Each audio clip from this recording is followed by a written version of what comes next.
Fala concurseira, fala concurseiro, aqui do Doutor Concursos e do canal do Professor Arnaldo Vieira. Tudo bem com vocês? Como vocês estão? Que semana que a gente passou, hein, gente? Pois é. Mas é importante a gente continuar nessa caminhada de estudos nós aí. Tivemos a prova do TJ.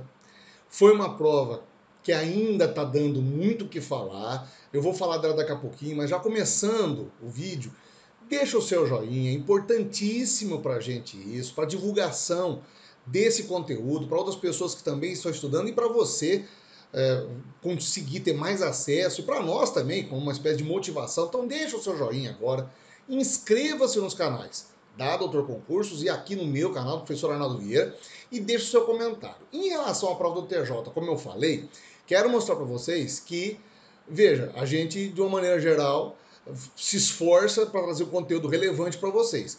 Pelo menos das 4 perguntas que estavam relacionadas a atualidades, 2 nós tratamos aqui nas aulas desse ano. Essa aqui é a 66, a questão 66. Lembrando que também nós tivemos 4 provas, né?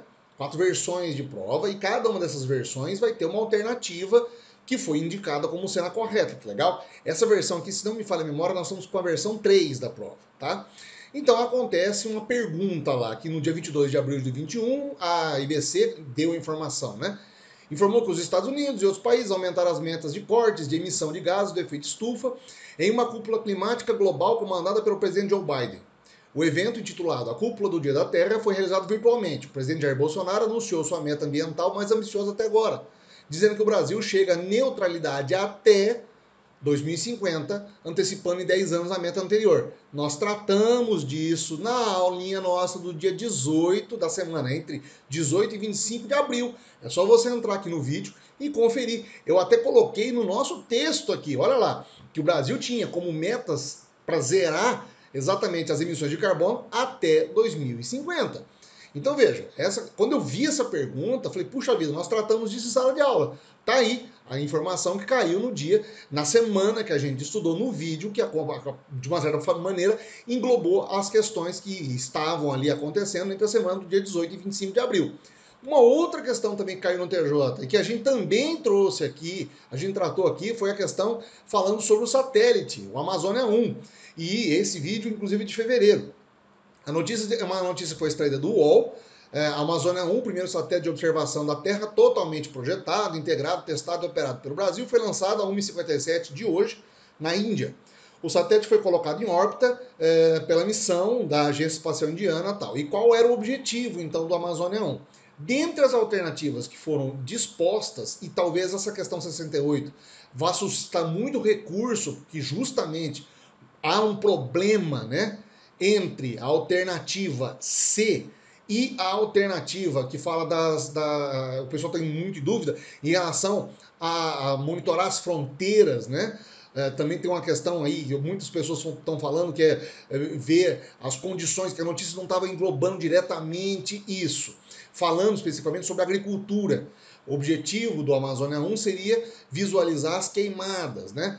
Porém, nós também tratamos disso aqui, lá em fevereiro, na semana de 28 de fevereiro a 7 de março. Falei aqui do Amazônia 1 para vocês. Inclusive, coloquei lá o Amazônia 1 integrado, sobretudo, totalmente projetado, integrado e testado no Brasil, pelo INPE, será também operado exclusivamente pelo país, né?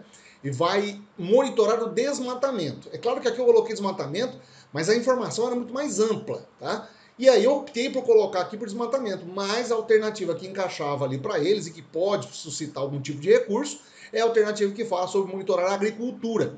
É que, inclusive, no texto, se você entrar para conferir, eu falo, inclusive, que um dos objetivos do satélite era monitorar a questão do desmatamento e das pastagens, né? Das plantações. Então não falo especificamente da agricultura, mas é uma coisa muito legal. Quando eu vi as 2 questões, falei, puxa vida, a gente tratou disso nas aulas.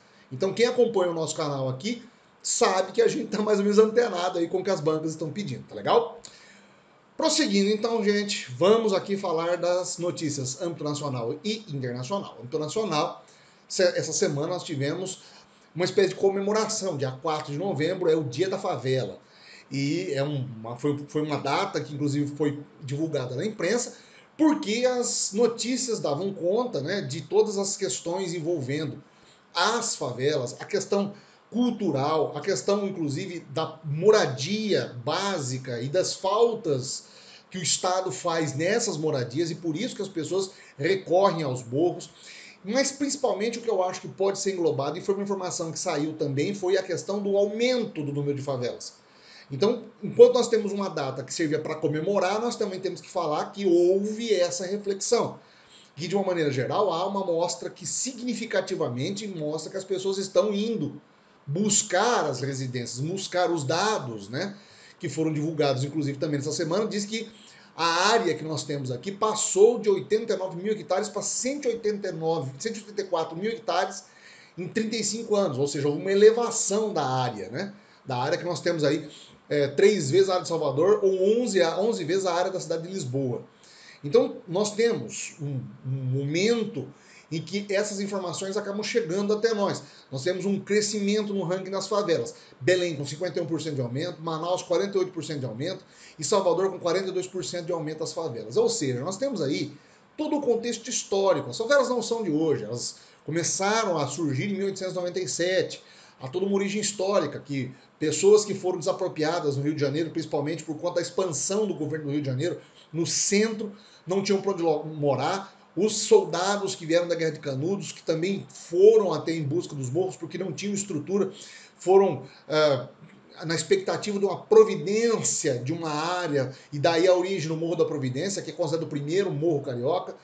Então há toda uma reflexão em cima da presença das favelas e das comunidades agora, com a mudança da terminologia para comunidade, dizendo que é nas comunidades hoje que as pessoas estão se unindo, estão com espírito social, de empreendedorismo, investindo muitas vezes com baixo recurso, mas investindo para resolver os problemas internos das comunidades. Então, é de um lado positivo que a gente comemore essa data e conscientize cada vez mais, porque as comunidades acabam se tornando um ponto de encontro cultural, um ponto de resistência, um ponto de convergência de pessoas para se autoajudar, uma vez que o Estado é falho, mas há também uma discussão em torno do aumento dessa quantidade de favelas e como que elas, infelizmente, representam a desigualdade social em território brasileiro, que é algo que a gente já está careca de saber aqui, e você que estuda, acompanha as informações, sabe do que eu estou dizendo. Próximo item dessa semana, não tinha como a gente não colocar a morte precoce da cantora Marília Mendonça no acidente trágico de avião que aconteceu em Minas Gerais, que vitimou ela na última sexta-feira. É uma notícia muito triste, principalmente pelo fato de que nós estamos vivendo uma época, inclusive a ONU já tinha até falado disso, nós estamos sofrendo uma época chamada infodemia, uma epidemia de informações.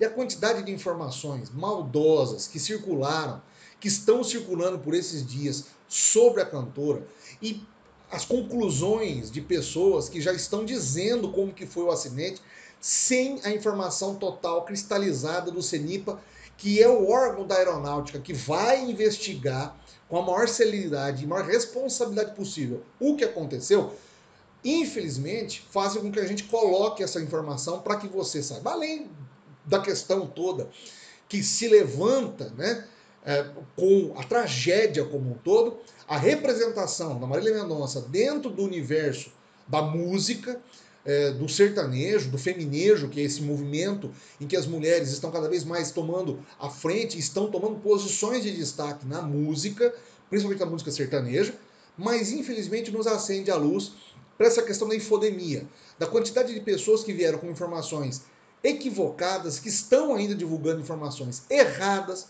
dentro de um acidente que praticamente tem-se a suspeita de que possa ter acontecido de uma maneira A, B ou C. Muito precoce afirmar qualquer coisa agora. O que se sabe é que 5 famílias foram vitimadas. E ela, uma das proeminentes cantoras, muito jovem, apenas 26 anos, com um universo tudo pela frente, acabou sendo vitimada por esse acidente trágico que acontece na tarde de sexta-feira. O avião que ela estava vai fazer um pouso, aproxima-se para fazer um pouso, A suspeita inicial é de que haja algum problema quando o avião passa pelas redes de transmissão de energia elétrica da CEMIG. Alguma coisa ainda acontece e quem tem um mínimo de responsabilidade informacional não vai conjecturar nada, mas há os fatos. Um avião caiu, a estrutura manteve-se intacta em grande parte, né? Claro, com as fraturas necessárias na estrutura, e as pessoas foram vitimadas lá dentro, justamente por causa do impacto vertical. É o que se sabe. Qualquer outra coisa a mais que saia neste momento é totalmente especulação. Não se dá para aproveitar nada de nenhuma coisa proveitosa, de nenhuma informa vídeo. Clique aqui e veja o vídeo do avião, clique aqui e ouça o áudio. Isso é um desserviço para a memória da cantora, que foi uma das grandes artistas da contemporaneidade, que deu voz às mulheres, colocou as mulheres no circuito musical, fez com que elas tivessem uma representação hoje brilhante, demonstrou um talento magnífico da atriz, da cantora, e finalmente, de uma maneira geral, coloca a mulher dentro de uma posição mais do que merecida no âmbito musical. Estas são as informações. Talvez os concursos, as questões que vão cair, vão citar exatamente esta questão da importância da Marília Mendonça, mas eu não posso deixar de citar aqui o meu, às vezes, inconformismo de ver uma infodemia, uma epidemia de informações erradas, equivocadas e que conduzem a gente aí a tirar conclusões das mais absurdas, tá legal?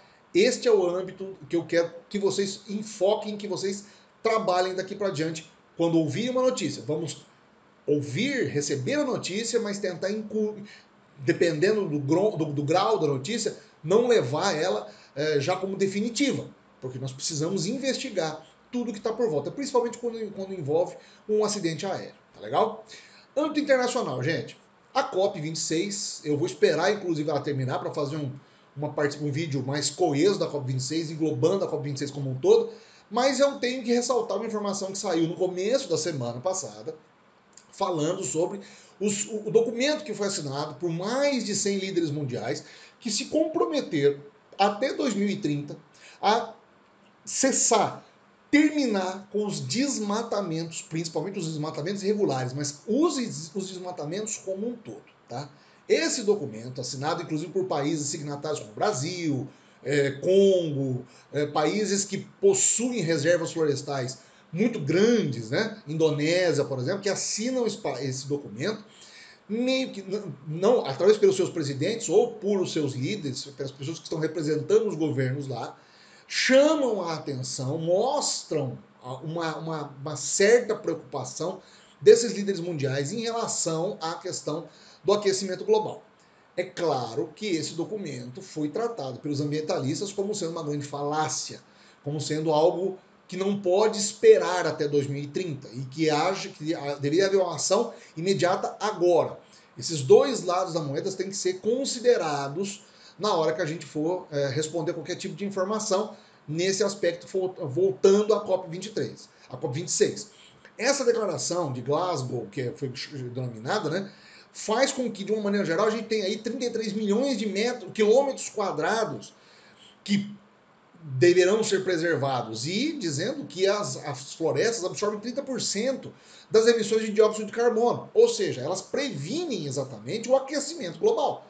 É claro que as grandes autoridades planetárias, os grandes países poluidores, eles não estão com programas de desmatamento, eles estão com emissão de gás carbônico em si por conta da queima de carvão. Mas países, principalmente os abaixo do hemisfério, abaixo do Equador, que possuem florestas, estão sim sendo responsáveis pela queima de suas próprias florestas. O Brasil entre um deles. Então não é só exclusividade do Brasil, claro que não. E também as condições climáticas, de uma maneira geral, estão favorecendo que essas coisas aconteçam. Mas ações têm que ser tomadas de imediato para que queimadas como essas que nós estamos vendo, as queimadas que nós temos acompanhado nos últimos anos no Pantanal, na Amazônia, em vários pontos, as florestas densas, no Cerrado, nos parques ecológicos, todo esse tipo de informação tem que ser levada e tem que ser combatida, e é isso que está sendo discutido na COP26, com todas as críticas que estão sendo destinadas aos líderes da humanidade que estão reunidos ali. é uma informação relevante que você precisa entender. Achei muito produtivo isso, mas há, claro, a crítica dos ambientalistas de que é muito pouco e o meio ambiente não pode esperar até 2030 para que algo seja feito. Tá legal? Última notícia dessa semana, o comprimido da Pfizer, inclusive a informação de que na Inglaterra, na Grã-Bretanha, já houve a regulamentação de outro medicamento que por via oral vai ser ministrado em pessoas que possam estar com Covid-19. Eu trouxe informação recente, inclusive nas semanas passadas, do Molnupiravir, aquele medicamento que estava, inclusive, foi anunciado por laboratórios canadenses, em parceria com os Estados Unidos. O Brasil, inclusive, cidades brasileiras foram as contribuintes com os testes, porque pessoas foram testadas para que haja autorização no FDA norte-americano. E agora a Pfizer faz o anúncio de que consegue, o Paxlovid consegue dados muito importantes para o combate da Covid em pessoas que já estavam com a doença, certo? Pessoas que tomaram a medicação e os índices de redução de óbitos foram muito consideráveis. 89% de redução de hospitalização de pessoas que foram administrados medicamentos a essas pessoas. No grupo que tomou placebo, um número considerável de pessoas que vieram a óbito por conta da falta do medicamento. No grupo que tomou o remédio, que tomaram o Paxlovid, na verdade, né? Conseguiram sobreviver e tiveram, inclusive, resultados muito proeminentes. Redução da hospitalização entre os dois grupos de 89%. Nenhum participante havia sido vacinado. Então, ninguém tinha tomado a vacina, porque justamente senão você atrapalha a análise de dados. Esse medicamento foi ministrado com auxílio de um outro retroviral. E esse medicamento trabalha na ação de uma proteína. Ele faz com que esta proteína determinada não consiga dar a propriedade do vírus da Covid se multiplicar dentro das próprias células. É uma outra tecnologia, uma outra técnica que faz com que haja uma espécie de avanço. Eu continuo dizendo, falei inclusive no vídeo que eu trouxe, falando sobre essas questões de comprimidos via oral. Para países onde você não tem campanhas vacinais, onde você, como o Haiti, por exemplo, onde a campanha vacinal é praticamente nula, inexistente, este medicamento, se conseguir ser fabricado e os custos serem baixados, se os países fabricantes, se os laboratórios fabricantes entenderem da necessidade e conseguirem oferecer isso para as populações, seria de extremo valor e de muito ganho, inclusive para a vida como um todo no planeta Terra. Porque justamente eu não preciso de ter uma campanha vacinal. Eu ministro esse remédio, eu dou esse remédio para as pessoas que estão com a Covid, que não vão ter acesso a essa vacina, e essas pessoas vão ser curadas da doença. É uma alternativa, é uma possibilidade extremamente proveitosa e muito positiva. Algo que eu achei muito importante trazer aqui para vocês e debater isso com vocês aqui. Então vamos continuar acompanhando todas essas inovações tecnológicas da rede farmacêutica, dos laboratórios farmacêuticos em busca aí de medicamentos para o combate da Covid. Tá legal? Pessoal, é isso essa semana, uma semana bem conturbada, uma semana bem pesada aí para nós brasileiros principalmente, nessa questão da Marília Mendonça, mas que a gente precisava falar e não pode se furtar o fato de alertar que isso pode um dia ser, sim, alvo das questões de concursos, tá legal? Deixa o joinha agora no final do vídeo, se você não fez isso no começo, a gente agradece demais. Inscreva-se nos canais, tanto aqui do Doutor Concursos quanto o meu, professor Arnaldo Vieira, e deixe seu comentário, o que você acha desses vídeos. Lembrando que aí a gente teve um sucesso, eu fiquei muito feliz quando eu vi os resultados aí da prova de atualidades que caiu no TJ, que é meio que uma referência, quando a gente consegue trabalhar com caíram dois temas que foram traduzidos aqui dentro desses temas semanais que eu trago toda semana para vocês. Fiquei muito feliz mesmo e espero que vocês tenham ido muito bem na prova, tá legal?